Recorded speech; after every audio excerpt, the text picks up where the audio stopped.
निअमल वकील निअमल मौला व निअमल नसीर।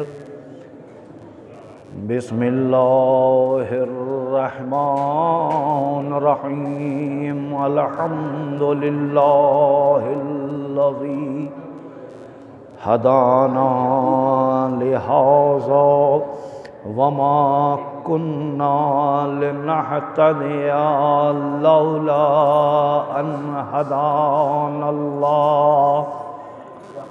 लक़द जाअत रुसुलु रब्बिना बिलहक़। अस्सलातु वस्सलाम अला अशरफिल अंबिया वल मुरसलीन व खातमिन नबिय्यीन व रहमतिल लिल आलमीन व मौलाना व सय्यदना अबिल क़ासिम मुहम्मद व आलिहि तय्यबीन अत्ताहिरीन अल मासूमीन अल मज़लूमीन अल गुर्रिल मयामीन वलअनतुल्लाहि अला अअदाइहिम अजमईन व गासिब हुकूक़िहिम व मुनकिर फ़ज़ाइलिहिम। अम्मा बाद फ़क़द क़ालल्लाहु तबारक व तआला फ़ी किताबिहिल करीम व हुवा अस्दक़ुस सादिक़ीन व क़ौलुल हक़। बिस्मिल्लाहिर्रहमानिर्रहीम। या अय्युहल्लज़ीना आमनू ला तुल्हिकुम अम्वालुकुम वला औलादुकुम अन ज़िक्रिल्लाह व मन यफ़अल ज़ालिका फ़उलाइका हुमुल ख़ासिरून।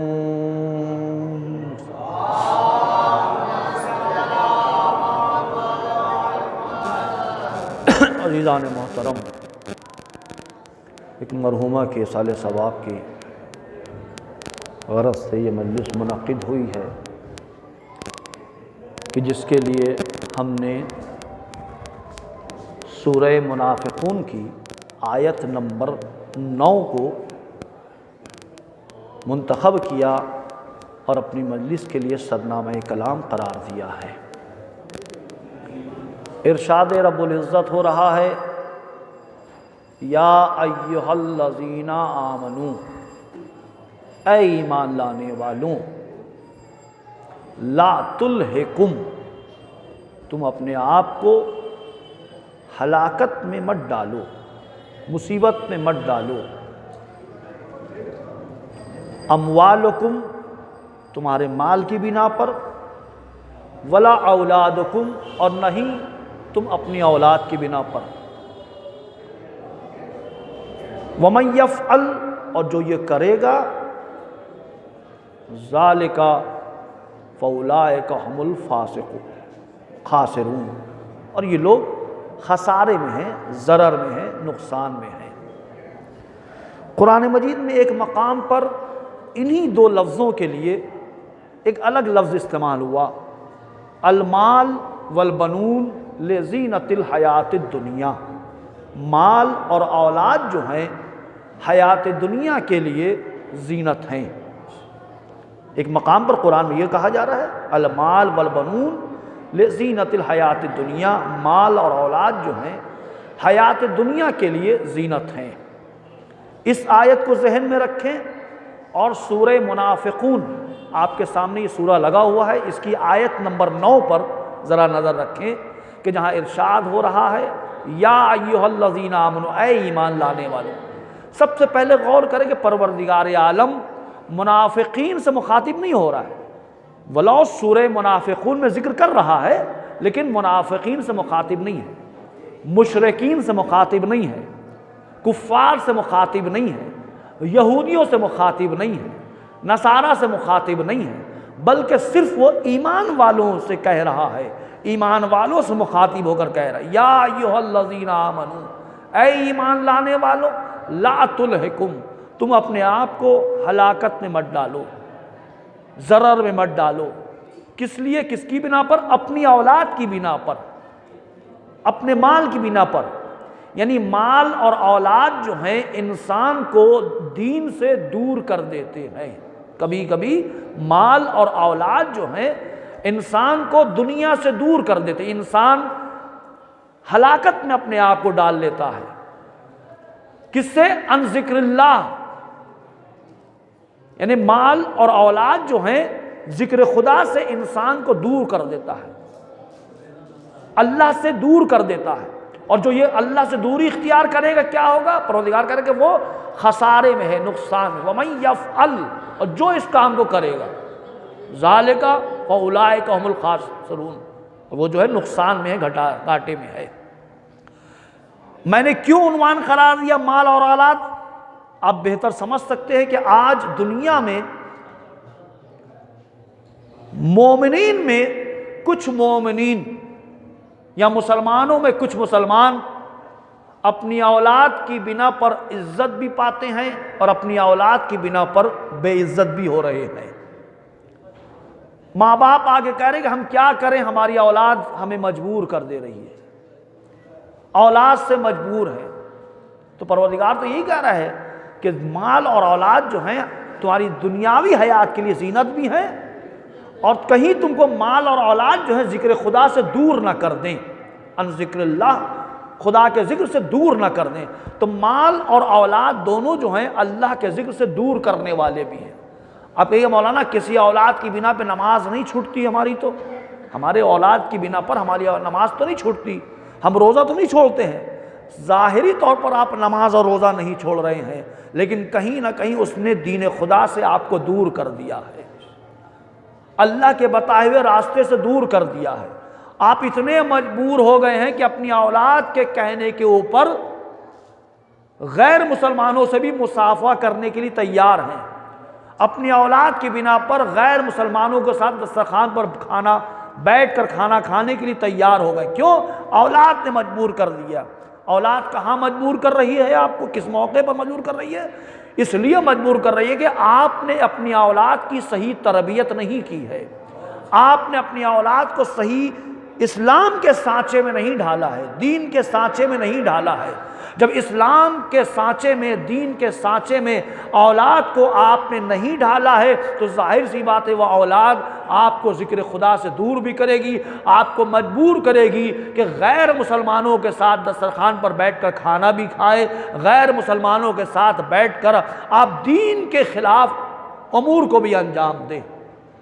और अगर औलाद की तरबियत सही कर दी होती, सही तरबियत कर दी होती औलाद की, तो आप इसके लिए मजबूर ना होते। मजबूर है ना। मैंने गुज़िश्ता मजलिस को पढ़ी थी हमने 2 दिन पहले, उसी को मैं मुंसलिक करना चाहता हूँ आज की मजलिस से, कि मैंने गुज़िश्ता मजलिस में कहा था कि हम तरबियत औलाद में इतना मजबूर हो गए कि औलाद की सही तरबियत हम नहीं कर पा रहे हैं। और तरबियत औलाद बहुत बड़ी जिम्मेदारी है, क्योंकि औलाद जो है आपके पास मुआशरे की एक अमानत है, समाज की एक अमानत है, आइंदा नस्लों के लिए एक अमानत आपके पास रखी गई है। आप इस अमानत को सजा कर, संवार कर नई नस्लों तक मुंतकिल करना है, मुआशरे में मुंतकिल करना है, समाज के अंदर देना है, ताकि समाज के अंदर जाकर आपका वो नाम रोशन करे कि फला के बेटे हैं, फला के ख़ानदान से हैं। देखिए ख़ानदान जो है चाहे वो जानवर का हो या इंसान का हो, कहीं ना कहीं वो अपने पर फ़ख्र भी करता है। तारीख़ का वाक़या पेश कर रहा हूँ ताकि आप एक लुत्फ़ उठा लें। जब जंग खैबर हो चुकी और अब माल गनीमत की बारी आई कि माल गनीमत बांटा जाएगा। माल गनीमत में माल भी थे, अनाज भी थे, जानवर भी थे। इसको अल्लामा मजलिसी ने बिहार उलमा में भी नकल किया है और अहले सुन्नत के उलमा ने भी इस वाक़े को नकल किया है कि जब जानवरों की तकसीम बंदी की आई कि ऊँट भी है, गधे भी है, बकरी भी है, गाय भी है, मुर्गी भी है, तमाम जब माल गनीमत आए तो अब माल बांटने का है कि माल गनीमत सबों में बांटा जाएगा। कुछ ने कहा कि हजरत अली को दिया जाए। रसूल ने कहा नहीं, 40 दिन तक सबों ने इंतज़ार किया है, सबों ने अपनी आंखों को जगाया है, लिहाजा सबको माल गनीमत तकसीम होगा, सबको माल गनीमत तकसीम किया जा रहा है। जानवरों की फहरिस्त में कतार में ऊंट, बकरी, गाय, घोड़ा, गधा, खच्चर, मुर्गी सब थे, भेड़, बकरी। तो उन्हीं सफ़ों के अंदर एक गधा था जिसकी रस्सी एक सहाबी पकड़ा हुआ था। वो गधा जो है बार बार मुड़कर रसूल को देख रहा था। उसको ले जाया जा रहा है, बार बार मुड़कर रसूल को देख रहा है। लोग परेशान के आखिर मुड़ मुड़कर रसूल को क्यों देख रहा है। रसूल की नज़र पड़ी कि उस गधे की लगाम को छोड़ दो, मेहार को छोड़ दो। जैसे इस गधे के मेहार को छोड़ा, रस्सी को छोड़ा, वो गधा सीधा रसूल के कदमों पर आया, रसूल के कदमों पे अपने सर को झुकाया और सलाम किया। सलाम करने के बाद रसूल से सरगोशी की, और जब रसूल से सरगोशी की, रसूल ने उससे भी गुफ्तगू की और उसको जवाब दिया।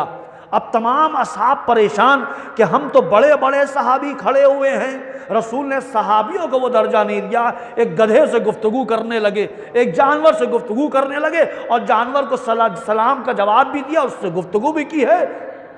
तो रसूल से पूछा, रसूलल्लाह आपने इस गधे से क्या गुफ्तगू की, गधे ने कौन सा ऐसा सवाल किया।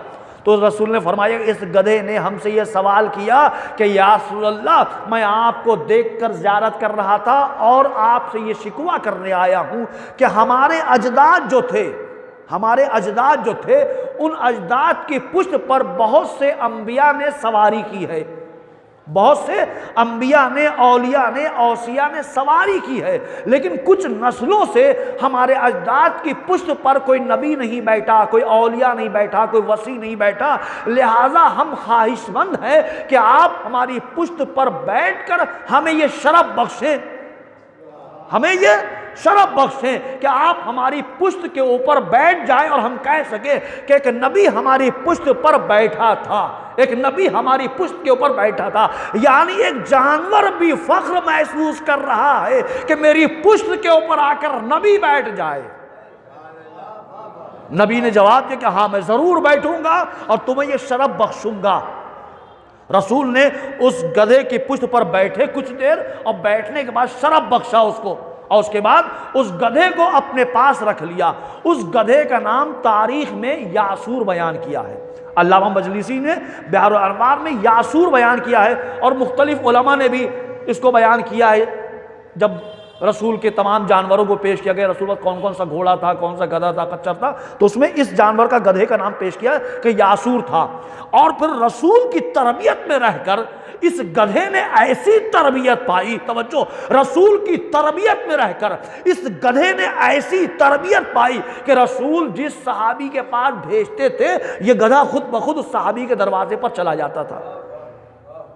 ऐसी तरबियत की कि रसूल कहते थे फलां सहाबी को बुला कर लेकर आ जाओ, ये ठीक उसी सहाबी के दरवाजे पे जाता था, आवाज देता था, सहाबी समझ जाता था कि रसूल ने मुझे बुलाया है, और ये गधा जो उस सहाबी को लेकर रसूल के पास आ जाता था। जब रसूल को किसी सामान को, किसी चीज को किसी के पास भेजना होता था तो इस गधे की पुष्ट पर रख देते थे, कहते थे फलां जगह पर देकर आ जाओ, फलां सहाबी को देकर आ जाओ, फलां शख्स को देकर आ जाओ। तो ये गधा अपनी पुष्ट पर वो सामान रखकर ठीक उसी दारी से, अमानतदारी से उस सहाबी तक, उस शख्स तक पहुंचा देता था। यानी पता चला अगर एक जानवर को भी सही तरबियत दी जाए तो वो अपने आका का ताबे होता है, पैरोकार होता है, ताबे होता है, पैरोकार होता है। अब एक गधे की ऐसी तरबियत रसूल ने की, जिस सहाबी के दरवाजे पर कहे चला जाए, जिसको बुलाना चाहे बुला ले, बुला कर लेकर आ जाए, जो अमानत इसके हवाले करे वो अमानत उस तक पहुंचा दे। अब कहने दीजिए मुझे, मैं इस गधे को गधा कहूं या उन मुसलमानों को मुसलमान कहूं जो रसूल से निराश किया करते थे। इस गधे को मैं गधा कैसे कहूं कि जो रसूल का ताबेदार था, रसूल का फरमाबरदार था, और उन मुसलमान को मुसलमान कहते मुझे शर्म आती है कि रसूल भेज रहे जाओ जंग में, रसूल इस बच्चे की क़यादत में जाएंगे हम। रसूल कह रहे कि मैं जिसका मौला उसके ही अली मौला, मुसलमान मानने को तैयार नहीं है। तो तरबियत होती है, माँ बाप अपने बच्चों की सही तरबियत करें, और तरबियत जब नहीं होगी जाहिर सी बात है गैर खुदा के अलावा गैर खुदा की परस्तिश करने लगेगा, वो अल्लाह के अलावा किसी और को मानेगा, यूसा मसीह को मानेगा, यहूदियों के खुदा को मानेगा, यहूदियों के दीन को मानेगा। ऐसे ही आज हमारे दरमियान मगरबी कल्चर जो है वो हावी हो जा रहा है, और मगरबी कल्चर जो हावी हो रहा है उसके भी कहीं ना कहीं हम ही जिम्मेदार हैं। मगरबी कल्चर हावी हो रहा है, और जब दूसरे अदियान हमारे अकायद पर हावी हो जाएंगे और उस वक्त हम चाहें कि अपने बच्चों की सही तरबियत कर ले, तो फिर नहीं कर सकते। अभी वक्त है कि अपने बच्चों की सही तरबियत कर ले। बचपन से लेकर 21 साल की उम्र तक आपको हुक्म दिया गया कि बच्चों की तरबियत करो। 7 साल प्लस दूसरा 7 साल, तीसरा दूसरा 7 साल। अब तीसरे 7 साल जो है उसके बाद तुम्हारा वो वजीर है। तीसरे 7 साल में वजीर यानी उससे मशवरा करो, उससे मशवरा करो अपने काम में, वला उसकी बात को ना मानो, लेकिन मशवरा उससे जरूर लो ताकि उसकी अक्ल खुले, उसकी फिक्र खुले। लेकिन अब देखा जा रहा है कि माँ बाप जो हैं वजीर तो नहीं बना रहे, खुद वजीर बन जा रहे हैं अपने बच्चों के। यानी अब बच्चा इनसे मशवरा ले तो रहा है लेकिन अमल नहीं कर रहा है, और जब तरबियत सही नहीं हुई है तो गैर दीन में चला जा रहा है, वो गैर दीन में जा रहा है। और गैर दीन में जा रहा, गैर दीन में जा रहा तभी तो योगी महाराज ने लव जिहाद का कानून निकाला है? अब जब योगी महाराज ने लव जिहाद का कानून निकाला तो हर मुसलमान को तकलीफ हो रही है। हर मुसलमान का यह कौन सा कानून आ गया? तो कहीं ना कहीं कानून तो सही है, कहीं ना कहीं तो कानून सही है, चूंकि आप बर्दाश्त कर ले रहे हैं। आपके घर में हिंदू आ जा रहा, बर्दाश्त कर ले रहे हैं। आपके घर में काफिर बहू आ जा रही है, आप बर्दाश्त कर ले रहे हैं। आपका लड़का काफिर का दामाद बन जा रहा है, आप बर्दाश्त कर ले रहे हैं। क्योंकि आपको अपने दीन का ख्याल नहीं है, गैर अपने दीन का ख्याल कर रहा है कि मेरा दीन खराब ना हो, मेरा दीन खराब ना हो। वो मुसलमान को लेना गवारा नहीं कर रहा, और मुसलमान अपने जमीर को इतना बेच चुका है कि काफिर को भी अपना दामाद बना ले रहा है और काफिर के वहां अपनी लड़की को भेज भी दे रहा है। अब जाहिर बात है जब एक मुसलमान और एक काफिर दोनों आपस में अक्द कर रहे हैं और दोनों ये दुआ कर रहे हैं कि हम साहिब औलाद हो जाएं। मुसलमान दुआ कर रहा अपने परवरदिगार, परवरदिगार मुझे औलाद दे दे। काफिर है तो वो दुआ कर रहा है अपने भगवान से, भगवान मुझे औलाद दे दे। अब जब बच्चा पैदा हुआ तो माँ कह रही है मेरे नाम से नाम चलेगा, बाप कह रहा मेरे नाम से नाम चलेगा। माँ कह रही है मेरे दादा का नाम रखा जाएगा, बाप कह रहा नहीं मेरे नाना का नाम रखा जाएगा। अब लड़की के दादा का नाम अली है, फला है, लड़के के दादा का नाम जो है राम है, किशन है, कन्हैया है। अब जब दोनों अकीदे चल रहे हैं और दोनों बजिद हैं कि नहीं अपनी औलाद का नाम हम अपने बुजुर्गों के नाम पर रखेंगे, तो आखिर में आकर ये फैसला अच्छा दोनों मिलकर नाम रख लेते हैं। दोनों मिलकर नाम रखा। अब जब दोनों ने मिलकर नाम रखा तो क्या नाम रखा? राम अली, कंश अली, वंश अली, माविया अली। भाई कहां कहां किस खानदान से मिला रहे हैं? किस खानदान को किस खानदान से मिला रहे हैं? क्यों? अब मजबूर हो गए, चूंकि बचपन में तरबियत सही नहीं की तब उनके घर पर ऐसी औलाद भी पैदा हो रही है, नाम रखने मजबूर हैं।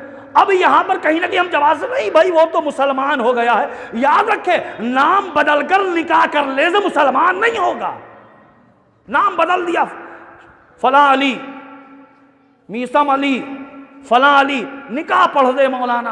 अब जैसी मौलाना निकाह पढ़ा 1 महीने बाद पता चला चुरकी भी वैसी रखा हुआ है। वो क्या वो खाली निकाह के लिए मुसलमान हो गया था? तो याद करें ये आप अल्लाह को धोखा नहीं दे रहे, अपने आप को धोखा दे रहे हैं। अल्लाह तो तमाम हाल से वाकिफ है, तमाम हाल से वाकिफ है, तुम्हारे दिलों के राज से बेहतर वाकिफ है, वो हमसे ज्यादा वाकिफ है। वो आप अल्लाह को धोखा नहीं, अपने आप को धोखा। तभी परवरदिगार कह रहा है ला तुल्हिकुम अम्वालुकुम वला औलादुकुम, तुम अपने माल और औलाद की बिना पर जिक्र खुदा से दूर ना हो जाओ। अच्छा चलिए, काफिर मुसलमान आपस में लड़ रहा है। भाई एक मसलक दूसरे मसलक के मस्जिद में जाकर नमाज पढ़ना गवारा नहीं कर रहा है। एक मसलक दूसरे मसलक की मस्जिद में जाकर नमाज पढ़ना गवारा नहीं कर रहा, और अगर नमाज पढ़ ली तो शायद मस्जिद को ही पाक करेगा। तभी तो कहां कहां से लोग आते हैं इस मस्जिद नमाज पढ़ने के लिए, बगल में मस्जिद है, नमाज पढ़ ही नहीं सकते। सलवात पढ़े मोहम्मद और आले मोहम्मद पर, बगल मस्जिद नमाज नहीं, अपनी मस्जिद जाएंगे। जब एक मस्जिद में दो मसलक के लोग नमाज पढ़ना गवारा नहीं कर रहे हैं तो ताज्जुब की बात है कि अपने मसलक की लड़कियों को दूसरे मसलक में कैसे भेज रहे हैं, कैसे भेज रहे, अपने मसलक की लड़कियों को दूसरे मसलक में कैसे भेज। माना हराम नहीं है, बिल्कुल हराम नहीं है, इस्लाम ने इजाजत दी है कि मुसलमान मुसलमान के दरमियान निकाह हो सकता है, तो मुसलमान मुसलमान के जनाजे को भी तो उठा सकता है, मुसलमान मुसलमान के जनाजे को उठा भी तो सकता है। निकाह करना दो मसलक के दरमियान, कहीं यह नहीं कहा कि सुन्नत है, कर सकता है, लेकिन रसूल कह रहे एक मुसलमान जब मर जाए तो उसको कांधा देना मेरी सुन्नत है। वाजिबे किफाई है कि एक मुसलमान मर जाए तो दूसरा मुसलमान उसे कांधा दे, गुस्ल दे, कफन दे, दफन करे। तो जो तुम्हारे गुस्ल में, मैयत में, कांधे में, दफन में शरीक होना गवारा नहीं कर रहा है, तुम सजा संवार कर अपनी लड़कियों को पेश कर रहे हो। हराम नहीं है, जायज है। लेकिन अब आप बताइए, मैंने उस दिन पढ़ा, हम लोग अपने बच्चे को तरबियत देते हैं, क्या कहते हैं, अल्लाह एक, पंजतन 5, नबी 1,24,000, रसूल 313, बड़े रसूल 5, करबला के शहीद 72, आसमानी किताबें 4 देते हैं ना।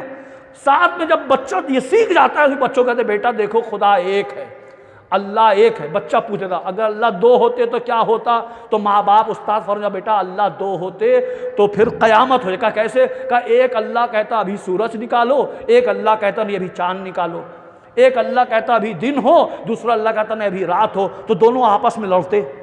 जब दोनों आपस में लड़ते तो दीन जो है दरम बरम हो जाता। लिहाजा जरूरी है कि एक खुदा हो, बच्चों को तालीम दे, जरूरी है कि एक खुदा हो। अब जब एक घर में 2 अकीदे के मानने वाले हैं, 2 मसलक के मानने वाले हैं, एक कह रहा है कि नमाज 17 रकत है, एक कह रहा है कि नमाज 18 रकत है, एक कह रहा है कि जोहर की नमाज यहां पढ़ना है, एक कह रहा नहीं जोहर की नमाज हम जहां चाहे पढ़ लें, एक कह रहा है कि नबी 1,24,000 हैं, दूसरा कह रहा है नहीं हम तो फला को मानते नहीं, फिर नबी को मानते हैं, एक कह रहा है कि रोजा के वक्त ये है, दूसरा कह रहा नहीं रोजे का वक्त ये है, एक कह रहा है कि हम इमाम को नहीं मानते, एक कह रहा है नहीं हम तो इमाम को मानते हैं। 2 अकीदा चल रहा है, एक इमाम और एक खाली नबी, एक विलायत वाला एक बगैर विलायत वाला। जब 2 अकीदे 2 मसलक एक घर में परवरिश पा रहे हैं तो जाहिर है उन दोनों में इख्तिलाफ भी होगा, फिर होगा ना, दोनों में इख्तिलाफ होगा। और जब दोनों में इख्तिलाफ होगा तो आज नहीं कल, कल नहीं परसों, कहीं ना कहीं वो फसाद भी होगा। और जब फसाद होगा तो एक कोई अपने घर जाएगा, अपने माँ बाप के घर लिया लड़की चली गई, अपने माँ बाप के घर लड़का चला गया,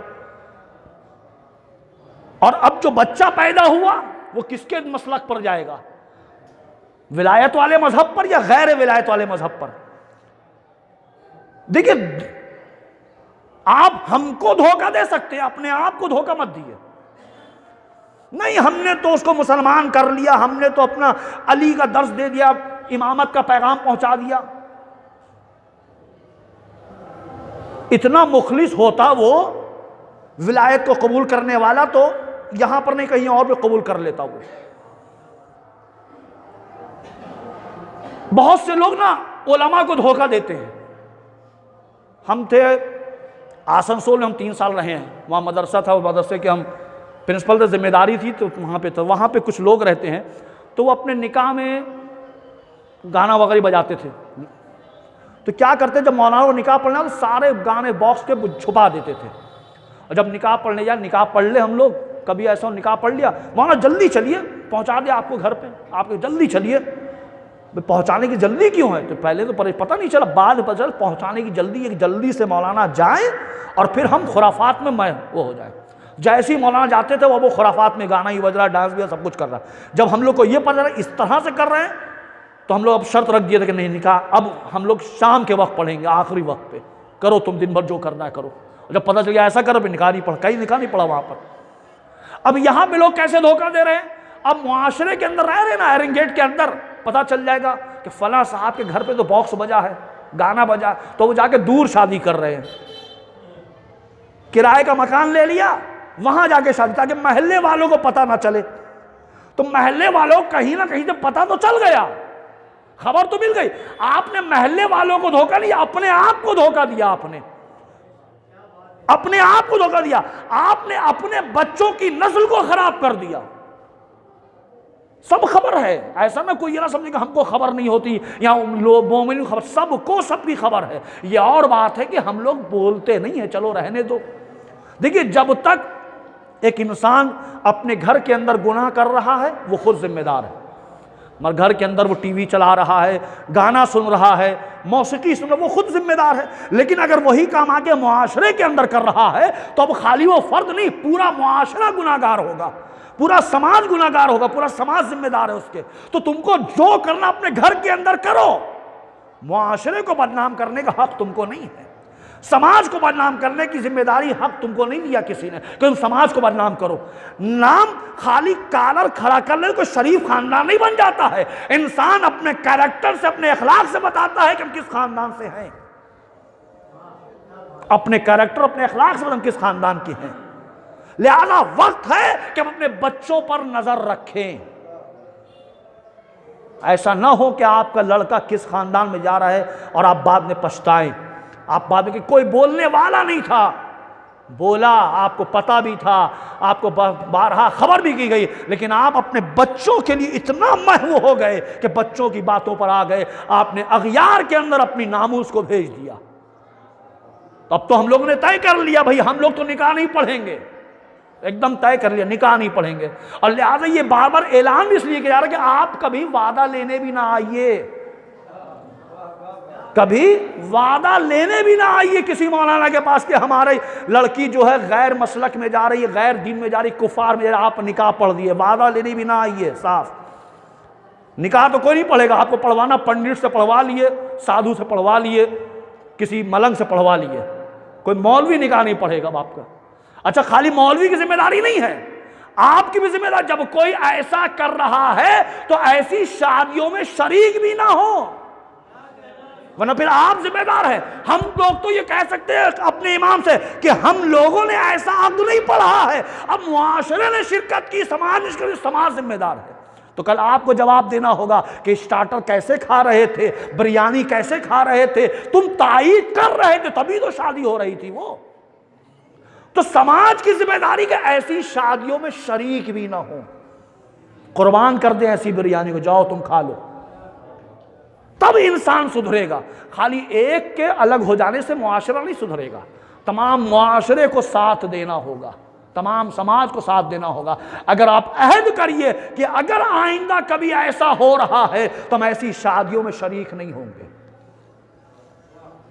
अहद करिए, फिर देखिए कैसे मुआशरा सुधरता है। भाई पहले यहां पर कलकत्ते में देखा होगा आपने, मतलब देखो गाना बजता था शादियों में, बैंड बाजे बारात निकलती थी, लेकिन जब उलमा ने यहाँ पर अहद कर लिया कि अब निकाह नहीं पढ़ेंगे, किसी ऐसी महफिल जहाँ गाना बज रहा हो, जहाँ बॉक्स बज रहा हो, बंद हुआ या नहीं हुआ? अब कोई बजाकर दिखा दे खुलेआम कि गाना बज रहा है और कोई मौलाना निकाह पढ़ दे, बंद हो गया। क्यों? मुआशरे ने साथ दिया तब हुआ ना। तो आप भी साथ दें। अगर कोई ऐसी शादी हो रही है, शादी में शरीक ना हो, खराब होने दे खाना, जहाँ 1 से 2 बार ऐसा हुआ, हर माँ बाप फिर परहेज कर, नहीं हम अपने बच्चों की शादी, अगर तुम्हारे बच्चों तुमको मजबूर कर दे, कहो चले जाओ, अरे दुश्मन खुदा पैदा ही करना है तुमको तो निकाह पढ़वा कर क्या फायदा, बगैर निकाह के दुश्मन खुदा पैदा करो। देखिए रसूलुल्लाह सल्लल्लाहु अलैहि वसल्लम की जितनी अहादीस हैं,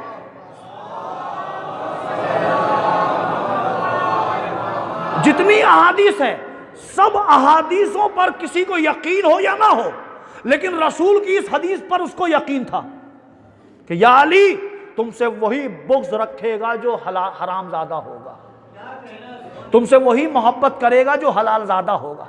लिहाजा जब इस हदीस पर उसको यकीन था तो उसने दुश्मन अली को पैदा करने के लिए मुतातुल हज को हराम करार दे दिया। कि हराम बच्चे पैदा हो। हज तवाफुन निसा को हराम करार दे दिया कि हर बच्चे हराम पैदा हो। तो दुश्मन को रसूल की हदीस पर इतना यकीन है और आप रसूल की हदीस पर कि अली से वही मोहब्बत करेगा जो हलालजादा होगा। अगर दुश्मन के घर पर पैदा हो रहा है तो हरामजादा नहीं, आप दुश्मन अहले बैत को पैदा करने के लिए आप बाकायदा तशवीह कर रहे हैं। और फिर चंद माह के बाद, चंद साल के बाद पता चला वापस भी आ जा रहे, फिर आप पछता रहे क्यों कर लिया हमने ऐसा। तो अपने बच्चों पर नजर रखें। बारहा यह कहा जा रहा है कि अपने बच्चों पर नजर रखें, अपने बच्चों की तरबियत सही करें, वरना कल आपको जवाब देना होगा अपने इमाम को। आपको इमाम के सामने हाजिर होना है। इमाम पूछेंगे कि तुम्हारे खानदान में मेरा दुश्मन कैसे पैदा हुआ। तब कहने नहीं, मौलाना बच्चे ने मजबूर कर दिया था, हमने फला लड़के से शादी कर दी, राम से शादी कर दी। तो फिर कैसे इमाम को जवाब दिएगा आप? इमाम को जवाब देने के लिए आमादा हैं तो ठीक है, फिर दिए जवाब। आपको बाखबर कर दिया जा रहा है कि देखिए अपने मुआशरे को सुधारिए, अपने समाज को सुधारिए। और कोई फैमिली या कोई फर्द ये ना सोचे कि मस्जिद के इमाम जुमा को खबर नहीं हो रही है। खबर हो रही है, लेकिन वो सिर्फ आपकी इज्जत के लिए खामोश है कि आपकी इज्जत सरेआम नीलाम ना हो। सब खबर है, खाली मौलाना को नहीं, मोमिन को ही खबर है। खामोश है कि आपकी इज्जत नीलाम ना हो जाए। तो अपनी इज्जत को अगर बचाना है तो आपके हाथ में अपने बच्चों पर नज़र रखें, अपने बच्चों की सही तरबियत करें। एक ऐलान समात फरमा लें, चूँकि ऐलान जो है सवाब वाला है। आइंदा इतवार को सुबह 10 बजे से दिन को 2 बजे तक कसरुल बुका इमाम बारगाह में मेडिकल कैंप लगाया जा रहा है। ख़ास करके जिनके जोड़ों का दर्द है, जोड़ों का जिनको दर्द, खास करके मेडिकल कैंप लगाया जा रहा है। मुफ्त इलाज होगा, मुफ्त दवाई भी दी जाएगी। लिहाजा आप हजरात अगर चेकअप कराना चाहते हैं अपना, किसी और को कोई भी एक और चेकअप, तो आप सुबह 10 बजे से लेकर दिन को 2 बजे तक कसरुल बुका में हाजिर हो जाएं। जनाब डॉक्टर हकीम सैयद फिरोज हुसैन साहब की तरफ से ये काम किया जा रहा है। लिहाजा उन शरीक होकर उनको भी इस कार्य खैर में उनके शौक़ बढ़ाएँ और इसका अज्र उनको भी मिले और तशवीक करें। सलवात पढ़े मोहम्मद आलिम।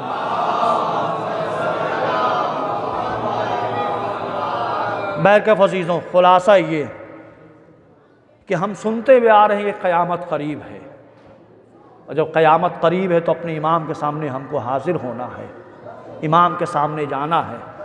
तो हम अपने घर वालों पर नज़र रख लें, अपने ख़ानदान वालों पर नज़र रखें, अपने बच्चों पर नज़र रखें, अपने बच्चों की सही तरबियत कर लें। वक्त निकल जाएगा, हाथ हम मलते रहेंगे, काश हमने अपने बच्चे का कान एक दफ़ा ऐंठ दिया होता तो ऐसा काम ना होता। काश हमने अपनी लड़की को बोल दिया होता तो ऐसा ना होता। हम सब कहते हैं कि हम गुलामान अली हैं, हमारी माँ बहनें कहती हैं कि हम कनीज़ान ज़हरा है। ज़रा कनीज़ान ज़हरा का किरदार तो दिखा दो, कैसा किरदार होता है।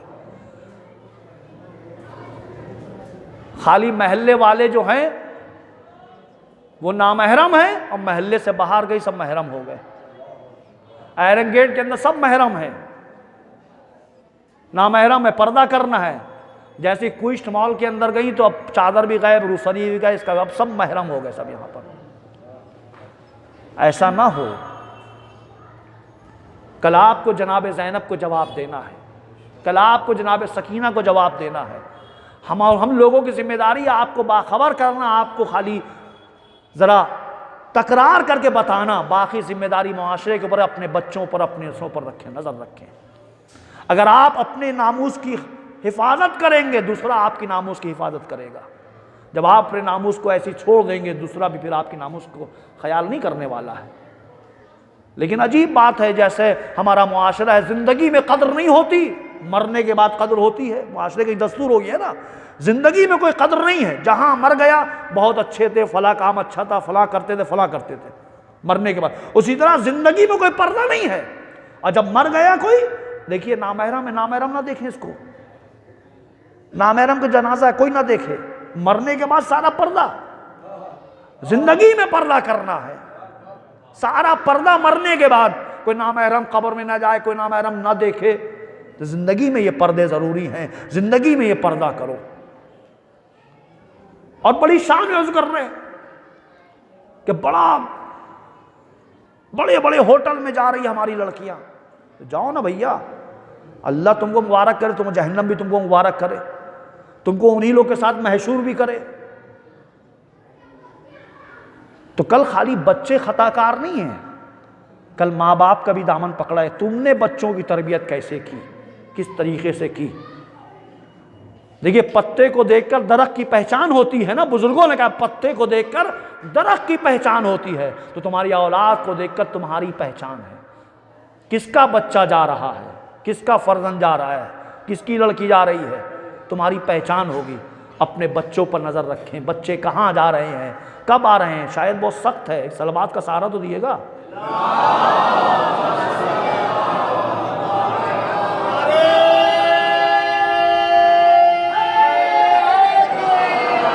बस अभी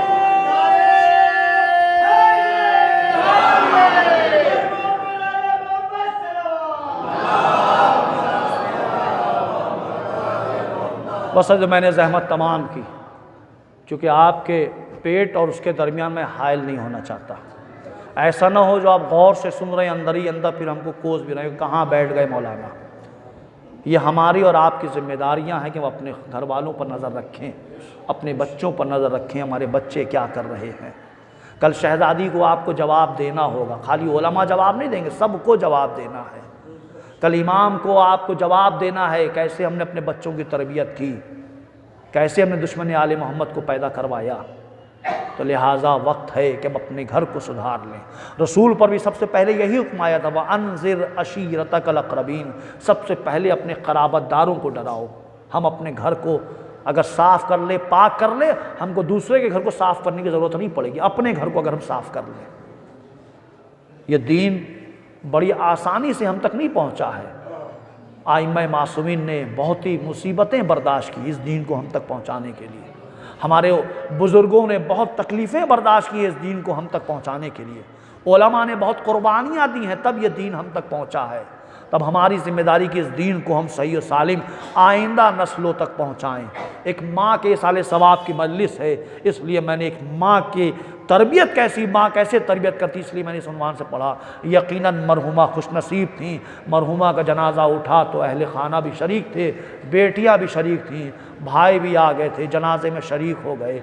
जनाजा उठाया, बड़ी शान व शौक़त से जनाजा उठा। लेकिन हाँ अज़ीज़ों, शहज़ादी कौनैन के जनाजे को देखें, कितनी मुसीबतें बर्दाश्त की हैं, कितनी अज़ियतें बर्दाश्त की हैं। वो अय्याम करीब आ रहे हैं जिन तारीख़ में शहज़ादी की शहादत वाक़ हुई। आप मुसलसल मसाइब सुनेंगे शहज़ादी के। हाँ अज़ीज़ों, तारीख़ बताती है शहज़ादी ने इतने मसाइब बर्दाश्त किए कि पसलियाँ टूट गई थीं, पसलियाँ टूटी हुई थीं। और जब शहज़ादी सांस लेती थीं तो तकलीफ़ होती थी, लेकिन कभी शहज़ादी ने लब पर आह तक न किया, शिकवा तक न किया कि बाबा का दीन बचा रहे, बाबा का दीन महफूज रहे।